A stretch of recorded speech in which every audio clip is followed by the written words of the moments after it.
पहा नवीन एपिसोड्स एकदम add free.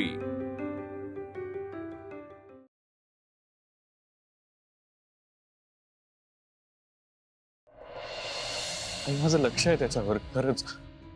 त्याला जाब विचारणारच आहे मी, पण माझा राग तुझ्यावर आहे वेदांत। मी मान्य करतो आई, मी चुकलो। आपण बोलूयात ना, तू शांत हो नाही। आय नो उशीर झालाय, पण आई मी सगळं समजावतो ग तुला, प्लीज। मला काही समजून घ्यायचं नाहीये। आई ऐकून तुम्हाला जे करायचं होतं ते तुम्ही केलंत ना। आता खबरदार माझ्या मागे मला समजवायला आलात तर मला कोणाचंच काहीच ऐकायचं नाहीये। आई आई आई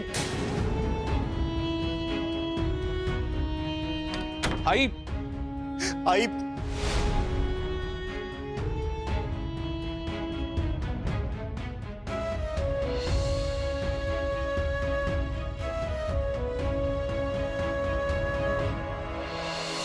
ताई, एक गोष्ट लक्षात घे, तू हो म्हणाली नाहीयेस। तू तो निर्णय आई आणि अण्णांवर सोडलायस। हे बघ, अजूनही वेळ गेलेली नाहीये। तू सांगू शकतेस त्यांना, आई आणि अण्णा सगळं समजून घेतील। पण तू का हो म्हणतेस या लग्नाला?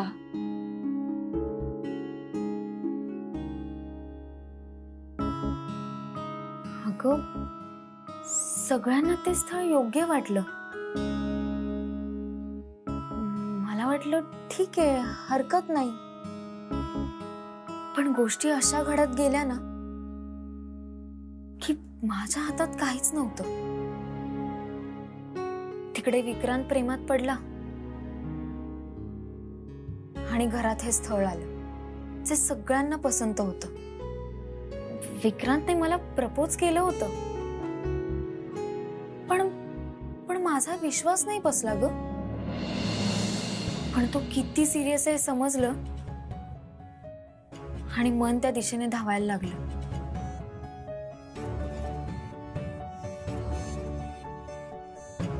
ताई, एक सांग, तो तुझ्यासाठी जीव द्यायला निघाला होता म्हणून तर सिंपती वाटत नाहीये ना?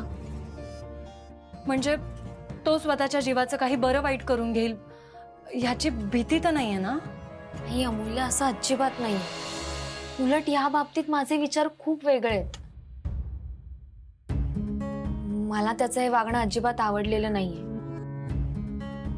अगं, ही तर इमोशनल ब्लॅकमेलिंग आहे। एक्झॅक्टली। लग्न कर नाही तर मी जीव देतो, ही बळजबरी झाली। हो ना, म्हणजे उद्या जर त्याच्या मनासारखं नाही झालं तर असाच वागणार आहे का तो? हा प्रश्न होताच माझ्या मनात। हा ना भ्याडपण आहे, मी याला प्रेम नाही मानत। पण मग तरी सुद्धा तू त्याचा विचार करतेस? हो, कारण त्याला त्याची चूक कळलीये। या एका चुकीतून तो काहीतरी शिकलाय। त्याने माफी पण मागितली, उथळ नाही येतो, हाब राखून बोलला माझ्याशी। म्हणजे बघ ना, कधी त्यांनी घरी येऊन गोंधळ नाही घातला, माझ्या कॉलेजला नाही आला। त्या दिवशी मंदिरात सुद्धा हेच म्हणत होता, मी चुकलो, मला माफ कर, माझ्यामुळे तुला खूप त्रास झाला। मग तू लग्नासाठी विचार का नाही केला विक्रांतचा? अमूल्य, अगं कसं करणार? आपण यावर बऱ्याचदा बोललोय। तो कुठे, आपण कुठे? तो मला एक्सेप्ट करेल, पण त्याच्या घरचे खूप फरक आहे ग। आपलं घर, आपले संस्कार, आपलं स्टेटस, त्यांचं स्टेटस, यात जमीन आसमानाचा फरक आहे। पण मग त्याच्या घरच्यांनी, आपल्या घरच्यांनी, सगळ्यांनी लग्नाला परमिशन दिली, सगळं जुळून आलं। मग करशील विक्रांतची लग्न?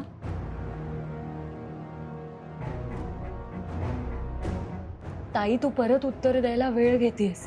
हे बघ, काहीच कन्फ्युजन नाहीये. सॉफ्ट कॉर्नरने सुरुवात झाली म्हणजे नक्कीच तुला त्याच्याबद्दल काहीतरी वाटू लागलं, हो ना?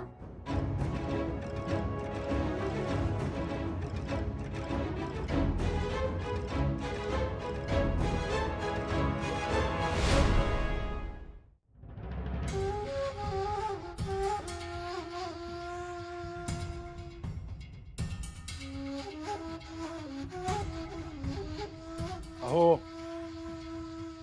सुनबाई येतील आता. अजून किती काळ असा सुतकी चेहरा करून बसणार आहात तुम्ही? मग काय करू मी? नूतनताईंचा चेहरा डोळ्यासमोरूनच जात नाहीये. इतक्या उतावीळपणे तुम्ही सगळं खरं खरं सांगून टाकाल हे खरंच वाटत नाहीये मला. यात कसलं राजकारण? राजकारणाच्या जीवावरच चाललंय हे सगळं. हा बंगला, या गाड्या, हे दागदागिने, सगळा ऐशोआराम. हो, पण म्हणून काय कुठेही करायचं का? विक्रांत आता बरा झालाय. इनफॅक्ट आद्या तर म्हणत होती वेदांत किती काळजी घेतोय विक्रांतची. सगळं निस्तरत आलं होतं, पण तुम्ही काय निस्तरत आलं होतं? सांगा ना, काय निस्तरत आलं होतं?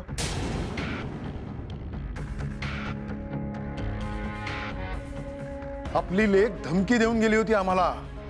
आठवतंय मी 10th मध्ये होते आणि एक मुलगी कायम फर्स्ट यायची. तिच्यासोबत काय केलं होतं मी, आठवतंय ना? पुन्हा तिने तसंच काहीतरी केलं असतं तर? त्यावेळी पोरगी गरीब घरातली होती म्हणून प्रकरण थोडक्यात निभावलं. पण यावेळी लवकरात लवकर आपण योग्य पावलं उचलली नाही आणि सारिका जर पुन्हा काहीतरी करून बसली तर निस्तरताना नाकी 9 येतील आपल्या. कळतंय का? एखादी गोष्ट तिला हवी असेल तर त्यासाठी ती कोणत्याही थराला जाऊ शकते हे नव्याने सांगायचंय का तुम्हाला? तुम्हीच एवढं लाडवून ठेवलंय तिला. हो, मग बाप आहे मी तिचा. तुम्ही विसरताय का? ती जन्माला आली तेव्हा पहिल्यांदा निवडणूक जिंकलो होतो आम्ही. तुम्ही आता बघाच.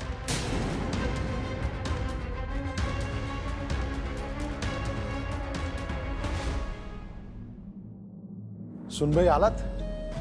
तुमच्या घरी जाऊन आलो आम्ही, बोलणी करून आलो.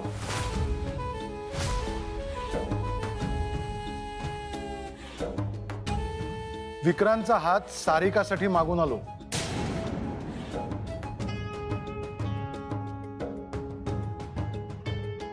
आता बघूया पुढे काय होतं ते. आलोच. सारिकाच्या कानावर ही गोड बातमी घालून येतो.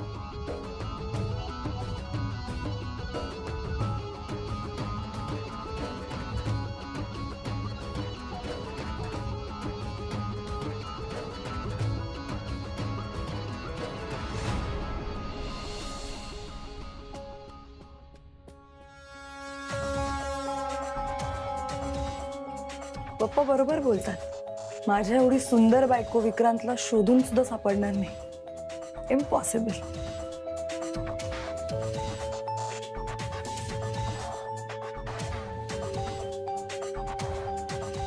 विक्रांत असा माझ्या बाजूला उभा असेल आणि सगळेजण फक्त आमच्या दोघांकडेच बघत असतील. Vikrant, you're mine.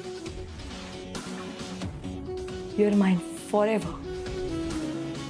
आपलं लग्न ठरलंय, फक्त कधी होणार आहे ते माहित नाही.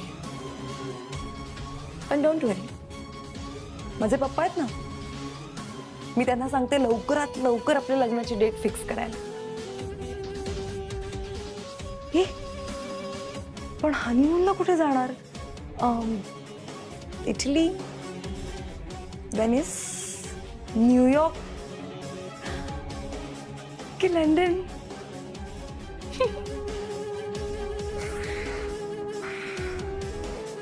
सारिका, पप्पा कशी दिसते?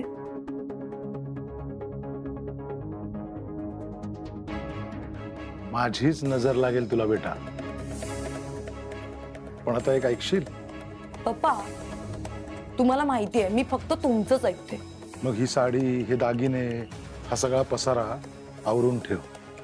तुझा आनंद असा ओसंडून वाहू देऊ नकोस जगासमोर. जगासमोर इथे कोण आहे? कोणीच तर नाहीये. सुनबाई याच घरात राहते. तिने येता जाता तुला बघितलं तर तिची म्हणजे विक्रांतची फॅमिली अशी दुःखात असताना तुझं हे असं हसणं खिदळणं बरं दिसतं का? तुझा उतावीळपणा हाच तुझा शत्रू आहे. आणखी एक गोष्ट, इथून पुढे लग्न होईपर्यंत तू पुढे पुढे करायचं नाहीस. ही सोयरीक मीच जुळवून आणली आहे असं सतत वाटत राहिलं पाहिजे. त्या वानखेडेंवर मी उपकार करतोय असं वाटलं पाहिजे. लक्षात येतंय? कसं आहे बेटा, तू अति उत्साहाच्या भरात काहीतरी चुकीचं करून बसलीस तर हे जे सगळं मी जुळवून आणलंय ना, ते फासे उलटे पडायला फार वेळ लागणार नाही. आणि वेदांच्या समोर तर नाहीच नाही. फार हुशार आहे तो, बापावर गेलाय त्याच्या. पण मी समोर आहे, मी बोलणी करतोय म्हणून तो मान देईल आपल्याला. आणि बेटा, तू कशाला काळजी करतेस? जे करायचंय ते मी केलंय. आरती आणि विक्रांतचं लग्न आता होणे शक्य नाही. ते होऊ नये म्हणून तर मी नूतन वहिनींना सगळं जाऊन स्पष्ट सांगून आलो. आता फक्त तू एक काम करायचंस, धीर धरायचास. आग लागलीये पण त्यात तुझे हात भाजता कामा नयेत.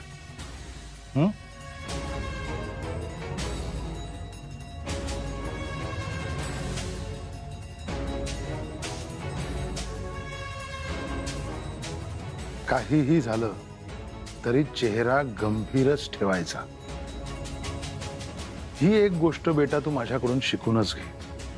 मी बघ, माझ्या मनात काहीही चालू असलं तरी ते बाहेर कधीच कुणाला कळू देत नाही.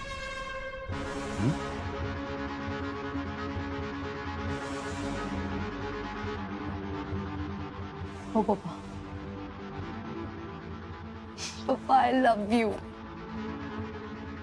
यू आर वर्ल्ड्स बेस्ट पप्पा.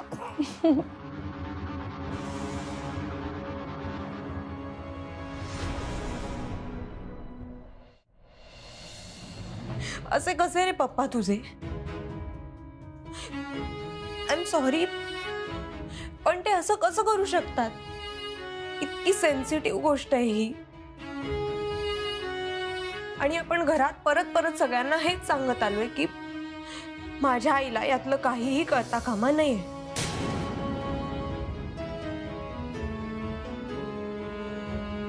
सार्थक, मला मान्य आहे तुझ्या पप्पांचे आणि माझ्या बाबांचे चांगले संबंध होते. मी हेही मान्य करते की सारिकाला विक्रांतशी लग्न करायचंय. पण त्यांना हीच वेळ मिळाली. थोडं थांब. आद्या, सॉरी. हे बघ आद्या, आपल्या घरात पप्पांना कोणीच विरोध करू शकत नाही. इथला कायदाच आहे तसा. मम्मा थोडंफार बोलू शकते पण तिलाही लिमिटेशन्स आहेत. पप्पा आणि त्यांचा स्वभाव. अगं म्हणूनच तर मी वेगळा व्यवसाय निवडला.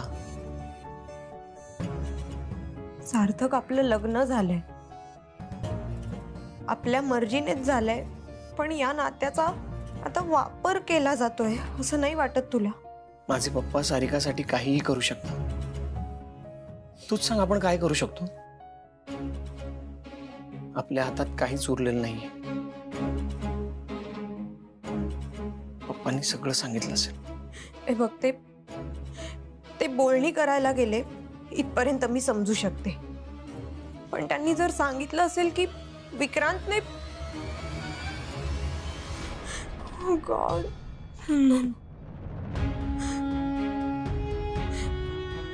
दादा वारंवार हेच सांगत आलाय की आईला यातलं काही कळता कामा नये. पण मग ते आई समोर विक्रांत बद्दल काही बोलून बसले असतील तर मी घरी फोन करते. नको आईला नको, माझी हिम्मत नाही होणार. मी विक्रांतला करू का? नाही तर मी दादाला करते ना. आद्या आद्या, जे काही घडलंय ते आपण चेंज नाही करू शकत आता. तू आजची रात्र वाट बघ, कळेलच वेदांत किंवा विक्रांतकडून तुला. मग जे शक्य असेल ते करू आपण. हे सगळं खूप भयंकर आहे आणि पुढे अजून भयंकर होणार आहे. ताई अगं किती उशीर केलास तू. आईने तारखा काढून आणल्यात, गौतमच्या आईने पूजा घातली, सगळेजण लग्नाची तयारी करतात आणि हे बघ, आपल्याला लवकरात लवकर काहीतरी करायला पाहिजे. आपल्याला हे घरी सांगायलाच हवं. कसं सांगणार? कसं म्हणजे जसं मला सांगितलंस तसंच दोघांना सांग. नाही नाही अगं, आई आणि अण्णांना खूप वाईट वाटेल. ते म्हणतील गोष्टी इतक्या पुढे गेल्या आणि तू आत्ता सांगतेस. मग ह्यापेक्षा जास्त पुढे गेले की सांगणार आहेस का तू? हे बघ, आई आणि अण्णांना आत्ता वाईट वाटेल, पण त्याही पेक्षा जास्त वाईट त्यांना तेव्हा वाटेल जेव्हा त्यांना हे कळेल की त्यांची मुलगी खुश नाहीये. तू एका अशा माणसाशी लग्न केलं जो तुला आवडत सुद्धा नव्हता. दुप्पट दुःख होईल त्यांना. अण्णा नेहमी म्हणतात की माझ्या दोन्ही मुली माझ्यापासून काहीच लपवून ठेवू शकत नाही. पण माझी हिम्मत नाही होते ग. मग हिम्मत कर, आपण दोघे मिळून बोलू. तू एकटी बोल असं मी तुला म्हणतच नाही, पण हे बघ, तू आत्ताच सांग, जास्त उशीर करू नकोस. आपण योग्य वेळ बघू आणि हा विषय काढू, आणि त्यानंतर ते जो काही निर्णय घेतील तो मान्य करू. कारण अण्णा आणि आई तोच निर्णय घेतील ज्याने सगळ्यांना सुख मिळेल, सगळे आनंदी होतील. ताई, देवाकडे एवढंच मागते की तुझ्या मनोकामना पूर्ण हो आणि तू कायम आनंदी आणि सुखी राहावं.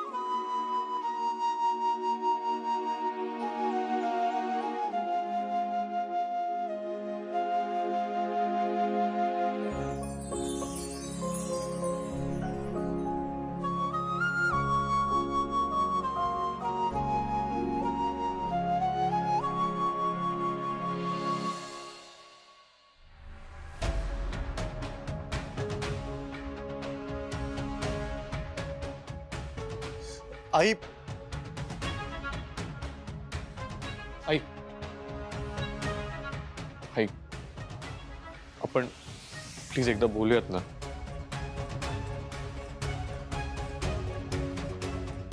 मला या विषयावर कोणाशी काहीही बोलायचं नाहीये. आई सॉरी, चुकलो मी.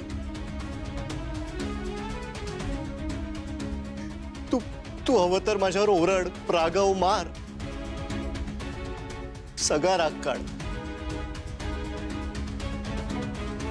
प्लीज माझं एकदा ऐकून घे, फक्त एकदा. आता आता कशासाठी? बाहेरच्यांनी येऊन सांगितल्यानंतर आता तुला इच्छा झाली आहे माझ्याशी बोलायची? आई आई, मी प्रेमात पडलो ग. मला नाही कळलं कधी ती मला आवडू लागली. आई, आणि आरती अशी मुलगी आहे ना की ती. खबरदार त्या मुलीचं नाव माझ्या समोर घेतलंस तर. असा कसा वेडा झालास रे तिच्या प्रेमात? अशी काय भुरळ घातली तिने तुला? असं कसं तिने माझ्या मुलाला प्रेमात पाडलं? कोण आहे कोण ती? तिची आणि आपली काय बरोबरी आहे सांग ना अरे विक्रांत, त्या मुलीमुळे आज तू जीव द्यायला निघालायस, तरी सुद्धा मला सांगतोयस ती मुलगी अशी आहे, ती मुलगी तशी आहे. आई, या सगळ्यात तिचा काहीच दोष नाहीये. तिची काहीच चूक नाहीये. तिने मला स्पष्टपणे सांगितलं होतं ती चांगली आणि मी वाईट, हो ना? यापुढे या घरामध्ये त्या मुलीचं नाव अजिबात घ्यायचं नाही.